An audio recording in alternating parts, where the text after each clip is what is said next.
Bienvenue sur InfoLive TV, voici l'actualité du samedi 22 mars. La Russie livrera 25 véhicules blindés non armés aux forces de sécurité palestiniennes en Judée-Samarie. Israël avait accepté l'offre de Moscou au mois de novembre dernier, mais les demandes palestiniennes visant à équiper ces engins blindés de mitrailleuses lourdes avaient conduit le gouvernement israélien à faire marche arrière.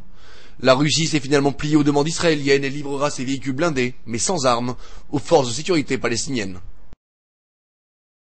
La deuxième chaîne de télévision israélienne a diffusé ce vendredi des images exclusives d'une installation nucléaire iranienne, des images prises par le nouveau satellite israélien Ofek Sheva.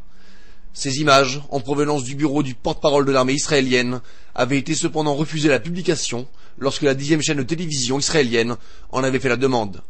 La chaîne 10 avait par ailleurs demandé que la deuxième chaîne en soit aussi privée.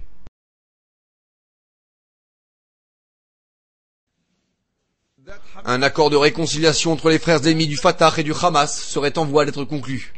Le ministre des Affaires étrangères du Yémen, Aboubakar al-Kirbi, a affirmé ce samedi que les négociateurs du Hamas et du Fatah, réunis en ce moment dans la capitale yéménite, ont franchi un pas vers la signature d'un accord de réconciliation. Le Fatah aurait déjà accepté les termes de l'accord, mais la délégation du Hamas doit encore en référer à son commandement. Le chef de l'armée de l'air israélienne, le général Eleazar Shkedi, a ordonné vendredi le clouage au sol de tous les avions d'entraînement de type F-16I après la découverte d'une substance nocive et cancérigène dans le cockpit d'un des avions. L'armée a effectué des prélèvements qui seront transférés au groupe Lockheed Martin pour analyse. The Israeli tennis duo Yoni Ehrlich and Andy Rum have once again proven that they are one of the best double teams today after winning the lucrative Pacific Life Open tournament in Indian Wells, California Saturday, winning $195,000 in prize money.